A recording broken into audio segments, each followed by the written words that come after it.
challenging. All right. Hello, everybody. Hello and welcome. Happy Thursday to each of you. I hope you're having an awesome week so far. And gosh, here we are again. It's Thursday. Every time we turn around, right, Ishbel? We were just I talking about that. know. And it's already March. How is that possible? I Okay. don't understand it. Seriously. I don't either. I do not understand it either. But nonetheless, I'm super happy to be here with you, to our wonderful audience. And I'm really excited to have an opportunity to talk with Ishbel Cavaleri today. Cavaleri, did I say that right? Cavaleri, yes. Awesome. Two What a two great, complicated names. I love it. And Ishbel is from Ishbel Well. And really looking forward to our conversation. So, what is our topic today? We are going to be talking about endocrine disruptors. All right. So, really, really a cool topic, one that we on the Live with Leslie show have not delved into yet. So, really looking forward to learning more myself and, of course, sharing Ishbel's knowledge with everyone who joins us today. And of course, welcome to you, those of you that join us for the recording as well. So, here's the thing, most people don't realize that endocrine disruptors really can dramatically influence hormone health and, really super important, can contribute to chronic health issues. And it's fascinating to me because this is not something that personally I really am accustomed to looking at. So that's why I'm super excited to learn more about this. So we're going to dig in. We're going to learn, talk about how to protect yourself from endocrine disruptors and facilitate programming for your clients around this critical topic. And I want to again welcome you. If you're joining us live, that's great. I'd love to hear from you in the comments. Let me know, where you're joining from.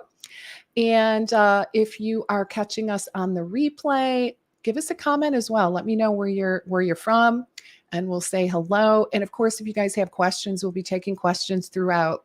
For those of you that don't know me, I'm Leslie Vital. And I'm a practice building expert for health and wellness entrepreneurs who want to attract more clients, sell more programs, and ultimately, of course, grow a profitable practice, integrating multiple streams of income. So that's a little bit about me.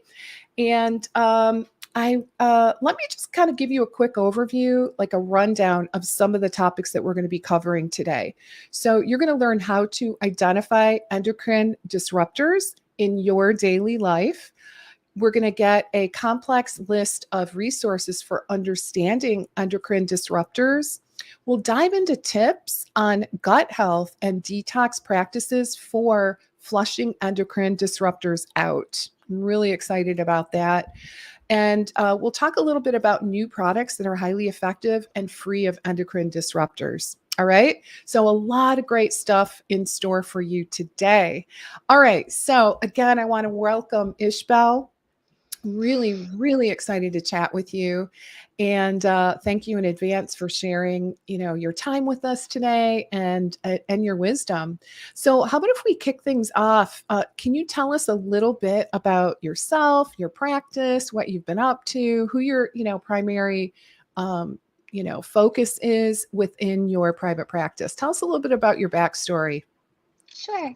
Well, thank you so much for having me. I'm thrilled to be here. And this is a topic that I am really passionate about and have integrated into my nutritional therapy practice. So I'm a functional nutritionist. I'm also a yoga and Pilates therapist, and I'm also a trained esthetician, which will kind Yeah. of come into play a little bit today as we're talking about endocrine disruptors. My nutritional therapy practice focuses on helping people who have hormonal imbalances. This could be PMS, endometriosis, polycystic ovary syndrome, which is what I have. A lot of men have hormonal imbalances as well, and they oftentimes get ignored. So men can suffer from too much estrogen, for instance. They can have infertility issues and struggle with losing weight just as much Hmm. as women can. And even men go through andropause, we don't we don't really talk about that very Yeah. much as women go Okay. through menopause. So, in my practice, I take a really holistic approach, viewing hormones through several different lenses, one of which is gut health and detox support, um, as well as, stress, diet, and lifestyle choices. And this endocrine disruptor piece is a huge part of that puzzle. And across the board, I find that people are familiar with hormone imbalances. Most people actually struggle with some level of hormonal imbalance, but most people have never heard of endocrine disruptors, nor do they know what a big part endocrine disruptors have to play in the issues that they're experiencing. So incredible. All right. So you specialize in helping people with hormonal imbalances, obviously. Hmm. Hmm. Can you tell us a little bit about, like, from a patient perspective, how would one know if they have a hormonal imbalance? So the telltale signs really are, especially for women and women who are still of childbearing age, Mhm. PMS has been considered sort of like a normal part of a woman's month, Yeah. but it does not have to be. And I think dispelling some of the myths about hormonal imbalances is a really key part of the conversation. So, for women who struggle with PMS, which could be, cramping, severe cramping, a little bit of Mhm. cramping is generally normal. Mhm. Sore breasts, crankiness. Sometimes a lot of women have pretty severe depression leading up to their period. Um, and then it can be more severe, like endometriosis and polycystic ovary syndrome, which is what I have and what really got me into this field in the first place. But also infertility, reoccurrent miscarriage. And then Mm.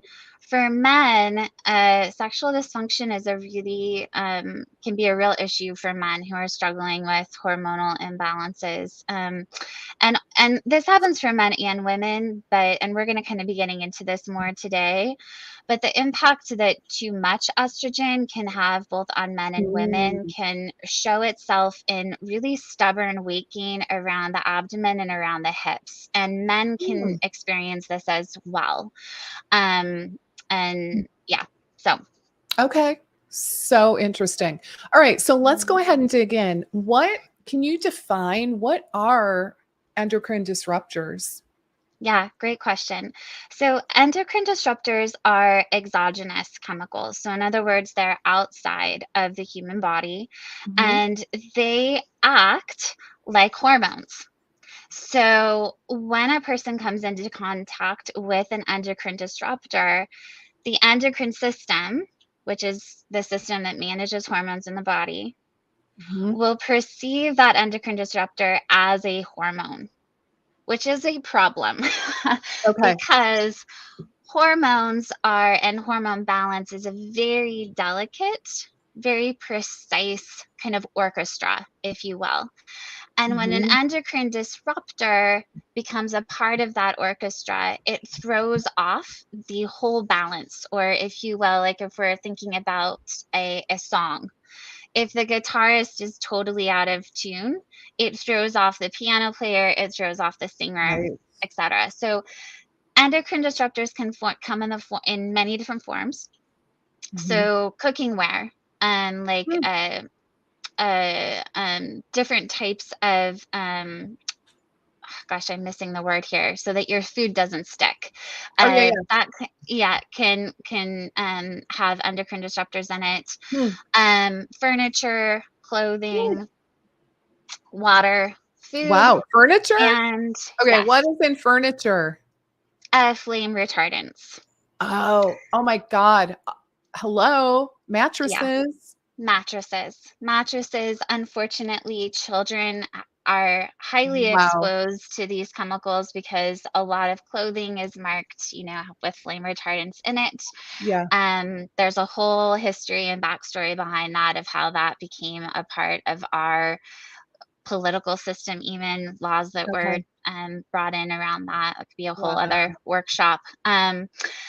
And actually, the main point of contact for most people with endocrine disruptors are their personal care products. So most Okay. people apply up to 20 products to their skin a day, Mhm. and the majority of those products have ingredients in them that are endocrine disruptors.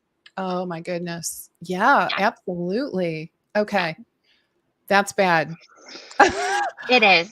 That's scary. I mean, especially when Yeah, I just think about how prevalent these things are. Um, I just the mattress thing alone, I would yes, assume, I don't know for sure if it's directly correlated, but I would assume that some of these things are also considered carcinogens. that's exactly I would right. assume, right? And Yeah. impact brain development actually quite significantly. Okay. Yeah, Wow. yes, yes. All right. And Pretty this is intense. an aspect, it is, of this conversation that I want to give people a little bit of heads up on that initially when you start learning about this, it feels a little overwhelming. And I want to Mhm. encourage everyone to just take it step by step. I mean, Right.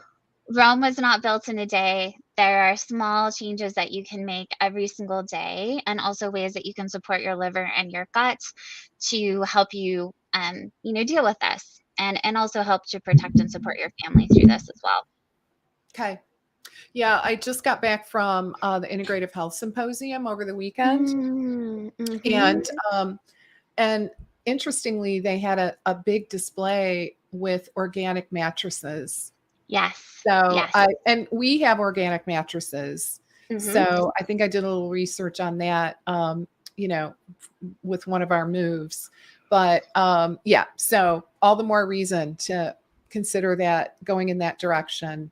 I But love yeah, you can't do it all at mattress. once, right? Like you can't just No, like, who could, right? no. It's just not doable. So, so yeah, I love that, one step at a time. So Absolutely. how do these endocrine disorders, can you kind of give us a little bit of the physiology or, how they impact hormonal imbalance? A little more Absolutely. detail? Absolutely. So endocrine disruptors is sort of like the umbrella term, if you will. Okay. And then there are different types of endocrine disruptors. So there are obesogens, Okay. which was actually discovered by a scientist who was working in Japan, and he was investigating why frogs were developing these different types of mutations and were Okay. also having some endocrine issues themselves. And he discovered obesogens, which actually cause fat cells to get bigger, and it's a Oh, contributing factor for obesity. And we're going to kind of be touching into how these endocrine disruptors are they're finding are a pretty considerable contributing factor to mhm. obesity. And certainly we know, especially in the United States, that that is a growing issue in our country. Oh my gosh. Yeah. Estrogens are one type of endocrine disruptor, and there's overlap here. Xenoestrogens are chemicals that behave like estrogen, and this particular kind of endocrine disruptor is really the one that we want to focus on when we're talking about cancer, Mhm. and in particular the way that, particularly for women. Uh, Mhm. Breast cancer, uterine cancer, ovarian cancer. The research into those kinds of cancers and the relationship with xenoestrogens, the relationship is very strong. And Mm. there's even research coming out just in the last month or two on chemical hair straighteners, hair Oh. dyes, that kind of thing. And Mm. the rate of cancer for women who use those products. Wow, that's Um, frightening. it is. And what we're also finding is that women of color, especially Black women, are impacted by these chemicals at a much higher rate Oh, than white women are. okay. So there are a lot of considerations here, Mhm. and again, educating yourself about this and also learning that there are alternatives is key. Okay. So, um, those are the different kind of kinds of endocrine disruptors. And specifically when we're talking about xenoestrogens, so when a person has too much estrogen in their system, okay, it can cause these different hormone-driven cancers, okay? Mhm. And what we simultaneously want to be looking at is how the liver is processing estrogen. So Okay. try not to get too much into the weeds here, but when we have Yeah. a lot of nutritionists on this call, so it's good to kind of dive into this a little bit. Right. So there's three different detox pathways of the liver. There's 2-OH, 4-OH, and 16-OH.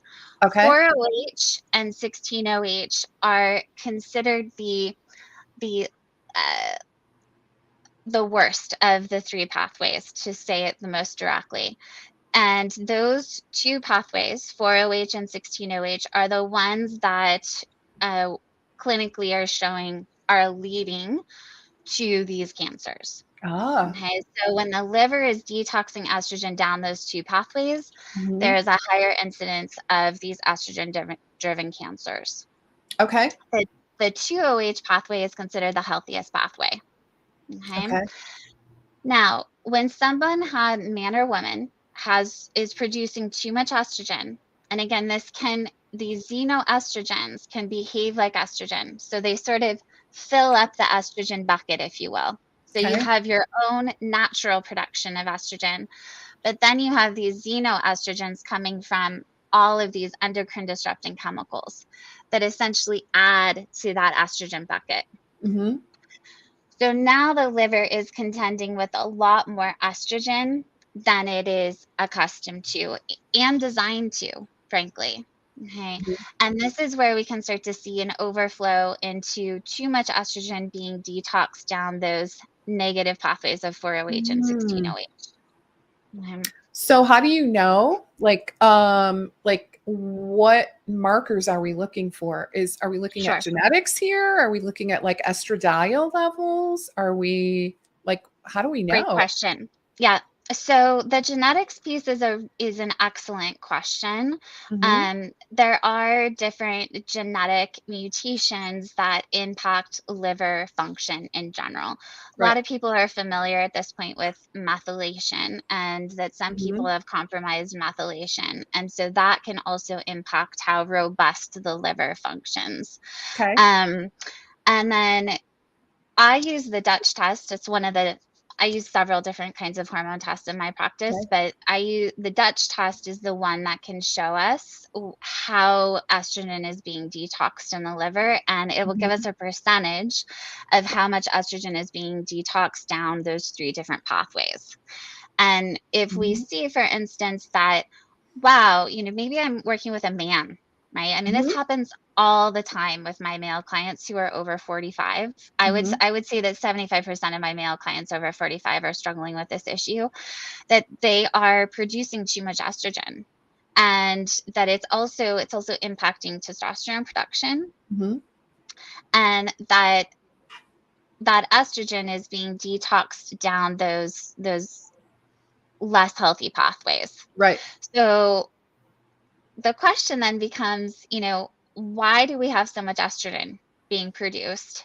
And Okay. question number two is, how do we support the liver so that it can detox down the healthier pathway? Right. Mhm.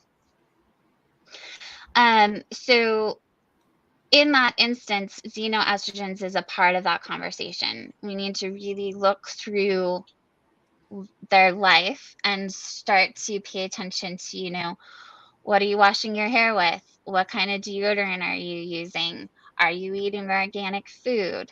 Mhm. What are you brushing your teeth with? Mm. Are you around a lot of chemicals? A lot of times people don't even realize that they are. What are you cleaning Okay. your house with? So that's one aspect of it.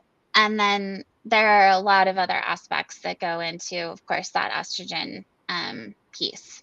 But again, the xenoestrogens are a part of that conversation. Wow. My Yeah. brain is kind of wanting to explode right now, to be honest. Just being honest. All right. So, Totally. oh, all right. So, okay. So Wow. All right. So where do I take this? I mean, there's like a lot of different directions. All right. So Mhm. I am familiar with phase 1 and phase 2 detox. Okay. Mhm. And maybe Mhm. phase 3 from what I Mhm. understand. Mhm. Um, but based on what you're saying, we're not looking at those 3 detox pathways. We're looking at different different pathways, I think. So if So, someone is a crummy, phase 2, which, we can look at through genetics, like mhm. various SNPs, Yep. like we're not great at producing glutathione as an example, Exactly. right? Exactly. Like I am one of those people. I don't, Mhm. I have a SNP there. Mhm. So can we, like, just by knowing that, can we draw any conclusions about how someone might metabolize estrogen, or is it just completely different? It is different. Okay. Yeah, it really is different, and it can also change. Oh, So okay.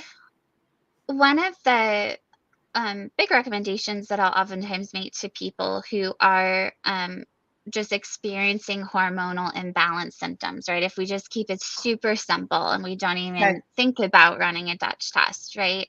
Yep. Um, Cruciferous vegetables are hugely helpful for Mhm. transitioning estrogen down a healthier pathway.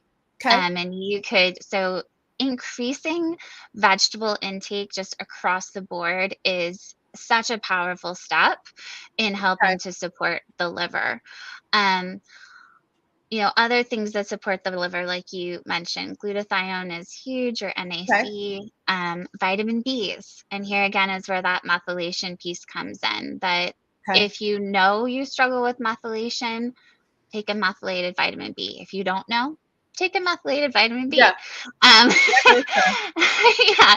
Right. Complete protein, right? Complete protein is so important Okay. for liver function. So with all of my clients who struggle with hormonal imbalances, I actually don't start with our hormones at all, right? I start Okay. with this detox piece, looking at what's going on with their gut, looking at what's going Right. on with their liver, right? Like we're looking at those foundational pieces. Because again, if you think about that hormone bucket, and maybe Yeah. we've got too much estrogen overflowing, we need to empty the bucket somehow, right? So that's Okay. kind of step number one. Okay, that makes sense. Yeah, and obviously, having worked together, I am somewhat familiar with your approach in that, Mhm. in order to work with you as a practitioner, the first step really is the gut component, It right? absolutely is. Which Yes. is so interesting before you even delve into the hormone piece. Yeah, So yeah, yeah. I And love what that. I find is that, again, because I work with people who have hormone imbalances, um, someone will come to me not having a lot of gut issues at all, right? They Mhm. have regular bowel movements. They're not suffering from constipation or diarrhea at all, right? Yep. But nonetheless, I insist that we first run a GI map, which is the test that I use to look at what's going on with our gut. And invariably, what we discover is that things are off. And Okay. once we correct those imbalances, about 75% of the time, the hormone issues go away. Wow. So Okay. I don't have a big turnover rate for people to actually shift into the hormone specific work that I do. Okay. Majority of my practice is actually in that first step of gut function. So that just really speaks to again how important this element of Mhm. not only detox but also fundamentally looking at how well you're absorbing the food that you're eating and if you can Okay. actually use those nutrients to produce the hormones that you need. Okay. So, like, for the layperson, Mhm. can you tell us a little bit about label reading? Like, how do we know Yes, if great if question. if what we're currently using is dangerous? Such a good question. So one of the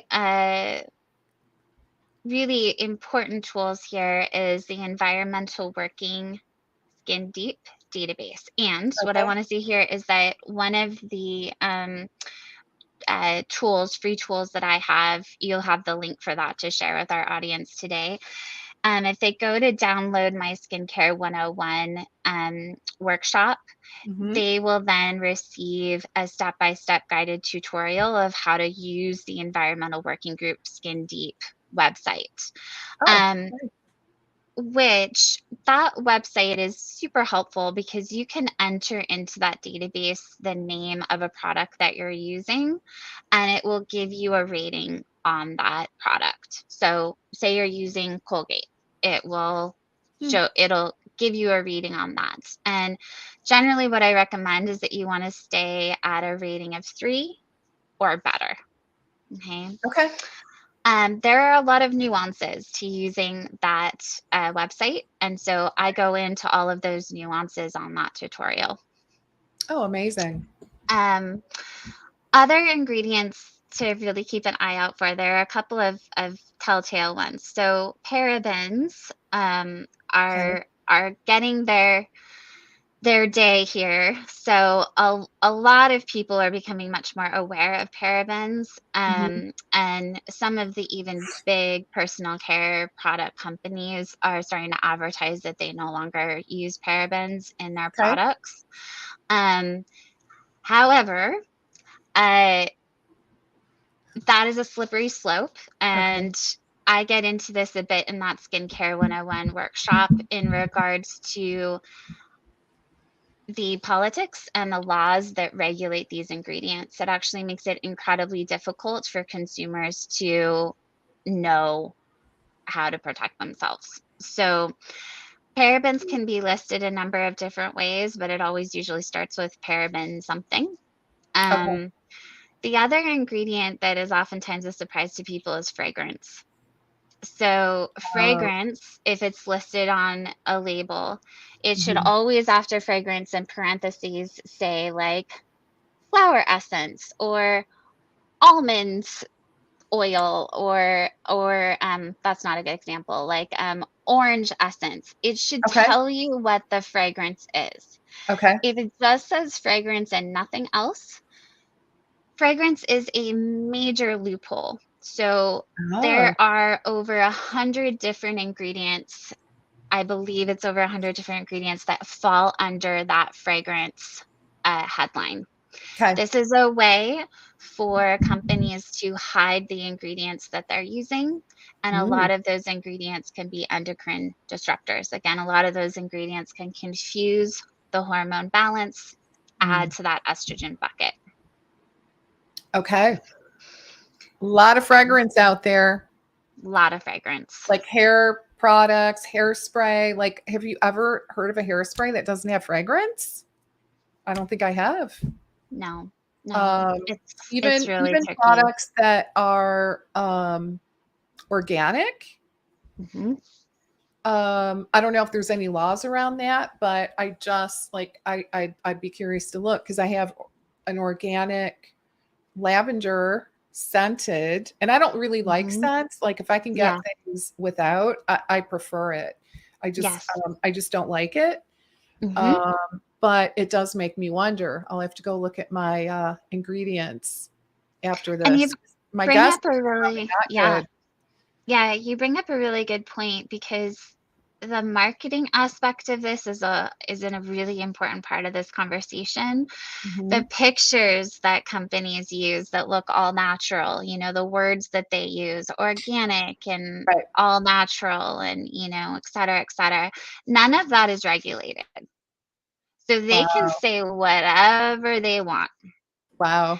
And it's only until you look at the ingredients that you can even remotely start to educate yourself about what's actually in that product. But there again, that'll only get you so far Right. because, again, of this fragrance loophole, and there are a lot of other loopholes and confusing pieces of this, which is why I really recommend that Environmental Working Group Skin Deep database.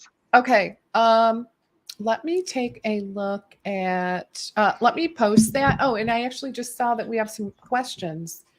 Tell me Mhm. the website again. I'll post that. For the Environmental Uh-huh. Working Group. Yeah, is Let that what me, it is? yes, it's an Environmental Working Group. Skin Deep. Okay, so environmentalworkinggroup.com. Mm-hmm. Okay. And All I right. think, well, I'm sorry, Leslie, let me Yeah, it's look okay. that up. I think it's actually the EWG, Okay. ewg.com. Is that Okay, right? that's way easier. I hope so. Oh, EWG. I'll sorry. bet it is. I'll bet it is. Let me see. Um, dot, ewg.org. okay. .org. Okay, There right. we go. All right, beautiful. That's way easier to type. So Mm-hmm. ewg.org. I'll take a look at that myself. Okay, guys, let's jump into some of these questions. I think we have some great ones. Okay, Dr. Stephen Finch, what about ED's release from adipose tissue during weight loss? Any thoughts? Oh, great Exactly. question. Yeah, that's such an important question. And Mhm. so, one of the programs in my business is a detox program. Mhm. And first off, I won't accept anyone into that program who struggles with constipation. So, that's Oh, requirement number one. okay. Why is that? Um, because to Dr. Finch's point here, Yeah. when people start losing weight, fat is where these chemicals tend to hang out. Okay, so Okay. the body in its infinite wisdom helps to store those toxins away to Okay. protect the body. So when people start to lose weight, and a lot of nutritionists run into this, right? Those toxins start to get released into the bloodstream, and if that detox funnel, if you will, is not really working properly, those toxins can hang out too long in the system and get reabsorbed. And so if you're struggling with constipation and simultaneously your body is trying to get rid of these toxins, it can make people feel really horrible. Mm, So that's why you gotta have daily bowel movements and not feel like you have to force it in order to be able to really enter into to detox. okay. Great question. Okay, let me dig into some of the other ones. Okay. Okay, so this question is I missed what are the products that are endocrine disruptors? So, unfortunately, it could A lot. be Yeah. anything. Yeah. Yeah, yeah. Okay. But the big takeaway here is that personal care products are usually the most common way that people come into contact with endocrine Okay. disruptors. So if we had Mhm. to prioritize, right? Exactly. Because again, we That's can't do where it I would all start. overnight. Okay, so you would start with personal care. Okay. Yep, yep. And I don't know. And Go ahead. Yeah, yeah, go ahead. sorry, no, go ahead, Leslie. I don't wanna Oh, I was just interrupt. gonna say, like this could be right or wrong. I'm not sure, but I just go, okay, what do I use on the largest surface area of my body? Maybe I Mhm, would start there, like body lotion, because it just mhm, like you put it everywhere, right? Like kind of head to mhm. toe almost. Yes, But I don't know if that's the right way to look at it. really good question. So, um, I'll try not to get too far off into the weeds here. Okay. I'll try to walk the line here. So, um, that is a good consideration, and Okay. simultaneously, the ingredients, I would say, are more important. Okay. So, we talked about parabens, we talked about fragrance, retinol. I love talking about retinol because Oh, so many women, in their 40s, 50s, and right. beyond use retinol. If you look up retinol on the Environmental Working Group website, it's at a 9 out of 10 on the toxicity scale. You're Uh, kidding. yes, Oh, yes. and you know what? Okay, so just a little tidbit. I usually don't use retinol like ever. And I Hmm. was just in NYC over the weekend and I got Hmm. lured into Blue Mercury, right? Hmm. I think I that's what love it's called. that. Okay. And I went right to the organic section. I'm like, you know what? I'm gonna make some changes here. And Hmm. I purchased some organic retinol product. Sure, So sure. so there we go. I think I succumbed to probably some great marketing. And I part of, one of my streams of income is beauty counter. So Yeah. I sell beauty counter products. And Yep. the reason that I went with them in the first place is because they're just incredible. And their heart is in such an amazing place. And they Okay. are very, very responsible for working in conjunction with Mm. Congress for passing the number of laws that have been passed in the last several years to protect Okay. consumers from these ingredients. So Beauty Counter actually has a anti-aging product that has something called retinatural in it that has Oh, been shown. One of the ingredients is bakuchiol, and that okay. has been shown to work just as well as retinol. So I Wow. bring this up to say that a lot, and it's understandable, people start thinking like, God, if I have to give up my retinol, like what's going to happen to my face, right? And Uh-huh. so there are so many other products actually Okay. that work just as well, but don't pose the health risks. That is so good to know. Okay. Um, okay, let me go to some other comments. So basically, I mean, there's just countless places where we would find endocrine disruptors. But the first Hmm. place that you would recommend is our personal care products, including That is hair. correct. Including Yes, hair. Okay. yes, All right. yes. And thinking, back to your point, toothpaste is already in your mouth, Okay. right? I'd never So, think of toothpaste. and like deodorant is a pretty big ticket item. I think about But it, deodorant, but I don't yeah, even know, like, like do the natural deodorants, do they contain these? Because now there's a lot of confusion, right? there is. And like there's one deodorant company that has great ingredients until we get to fragrance. So it's like a Uh, baking soda, okay. cornstarch, like pretty basic Yeah, deodorant, but then the fragrance is in there. And for me, that cuts it out. that's a So deal yeah, breaker. that's a deal breaker. Hmm. Okay. Super interesting. Okay, this is a great question. Can these endocrine disruptors impact sleep? I would imagine So so, that's but a I don't. really interesting Yeah, I don't question. know what Yeah. that physiology would be exactly, or that mechanism of action. Yeah. So, this is where we really have to look at the hormone cascade. And, as we were talking about earlier, really getting into the weeds, if you will, about how these hormones interact together. And one of the things that I find most commonly in my practice is that people who are struggling with dysregulated blood sugar are oftentimes experiencing issues with their sleep. Bear in mind that Ah, one of the things that the liver is such an incredible organ, right? I mean, it's just does truly. a lot of stuff. But one of the things that it does is helps to balance blood sugar, right? And make Mhm. sure that you have the nutrients that you need when you need them. And so anything that burdens the liver, alcohol included, right? There's a Mhm. lot of research that shows how alcohol impacts estrogen, for Mm. instance, Mhm.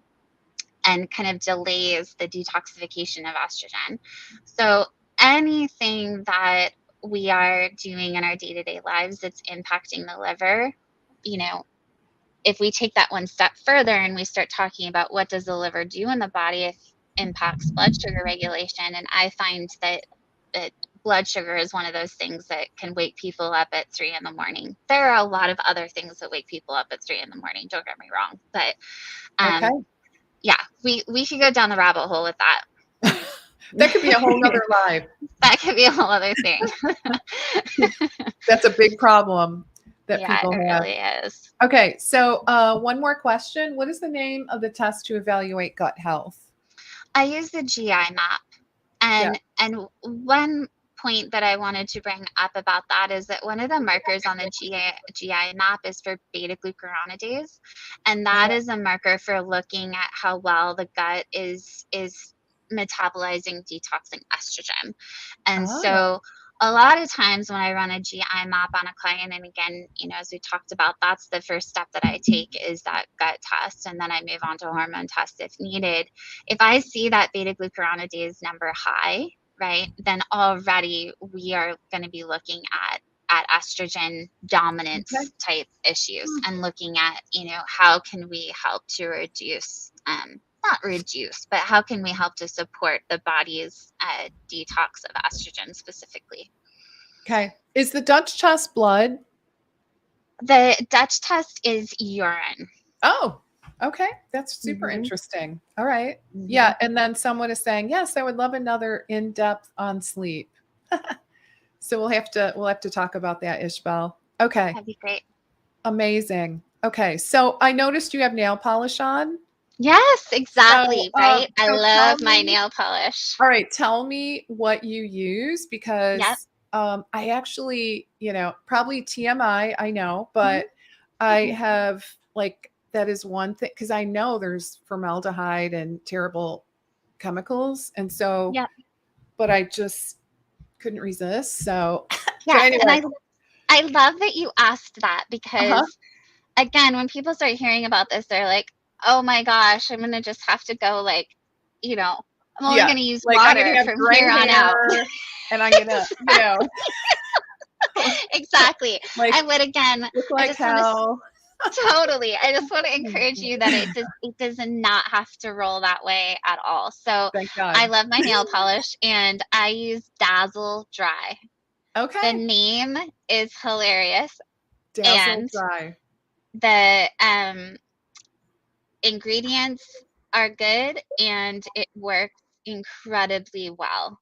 Okay. Like it works like a gel nail polish, so it doesn't chip or anything for like 7 days. Oh my God. Hmm. Okay. Dazzle I do it dry. myself at home. Yeah. Dazzle dry nail system. Okay. Hmm. Dry performance. Okay. Super exciting. So I think, can you get this on Amazon? It I looks like it, don't know, maybe. actually. Okay. Maybe you can. Um, you can get everything on Amazon, right? Okay. Hmm. Super, super cool. All right. All right. Yeah. Cause I've been trying to avoid that. And anyway, great little tip there. Yeah. And one other tip for people who are interested in just like learning more about this, HBO did like a 4-part documentary series on this topic Oh, called okay. Not So Pretty. And they have an entire section, an entire episode on nail polish and also Ooh, like the nail industry okay. and people who work in nail Can't salons. be good. Right. And I loved the perspective that they took on this of, figuring out how to support these people and still take care of their health and take care of Right. our health. So like you could bring your Dazzle Dry in to a nail salon and they could use that product instead of the Sure. one that they're using.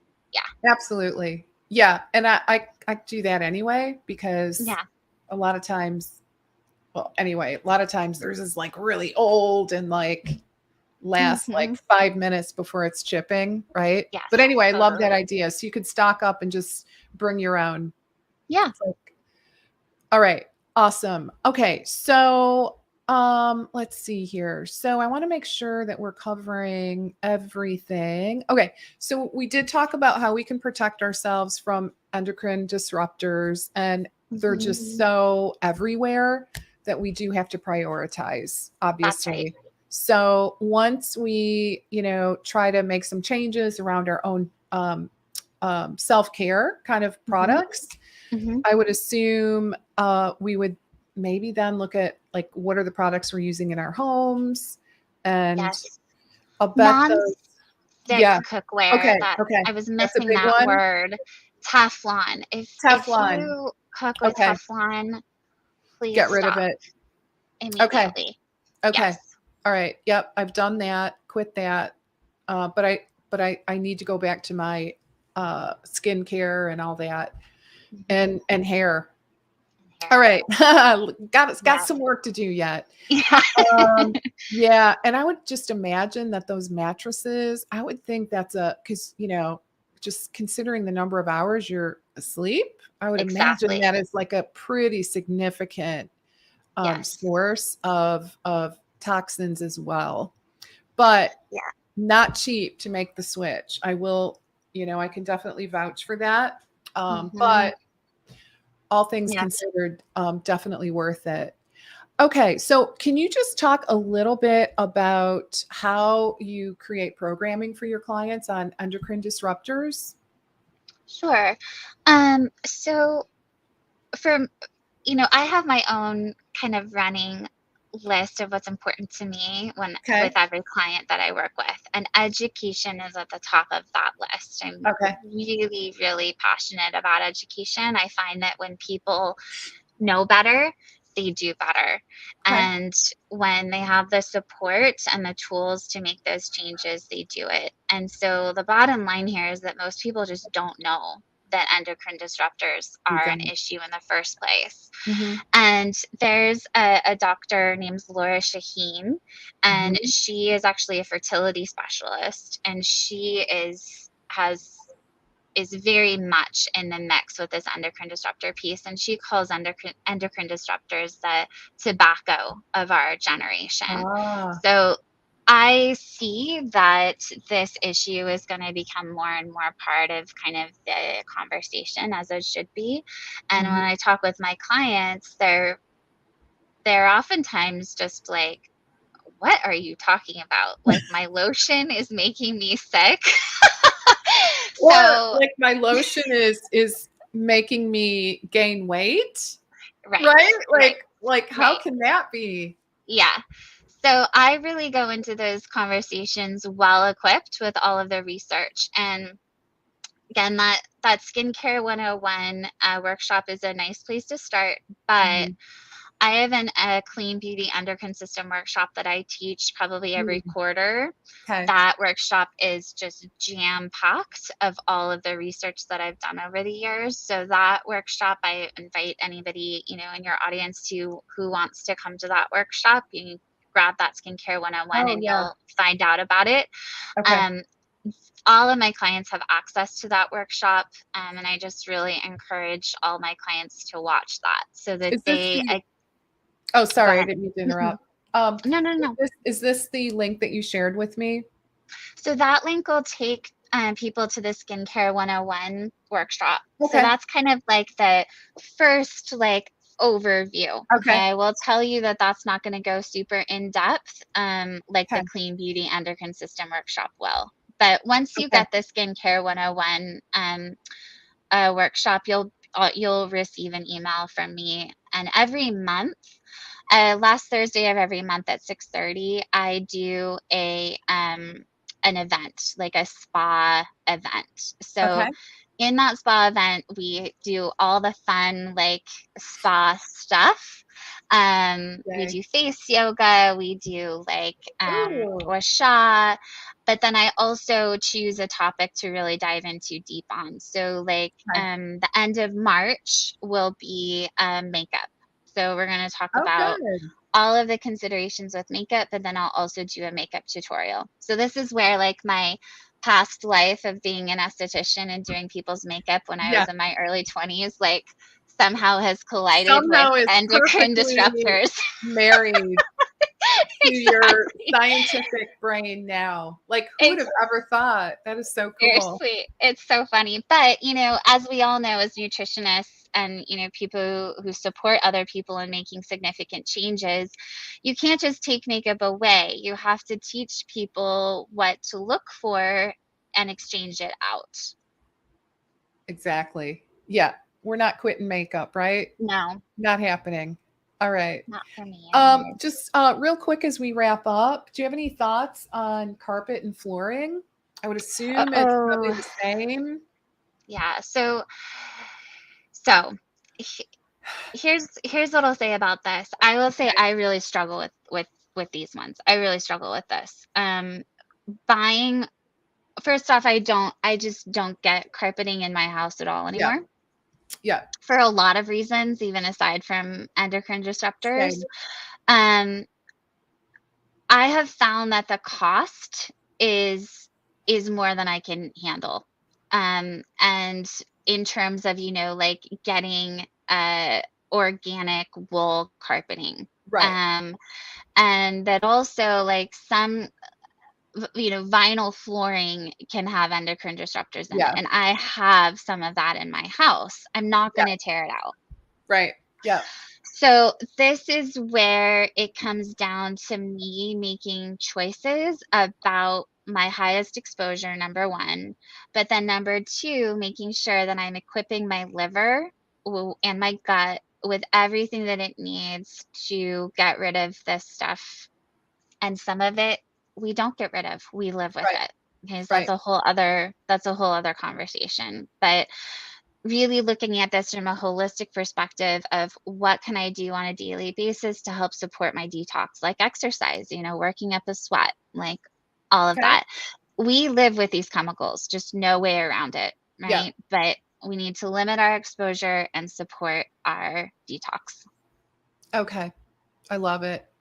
All right. So, as we start to wrap up, any final words of wisdom that you'd like to share with our audience today? So one last piece that I want to bring into this conversation is that these chemicals have a huge impact on us personally, on our families, right? On Mhm. the people that we love. But they are also having a huge impact on our planet and our oceans, and other animals are being impacted by these chemicals as well.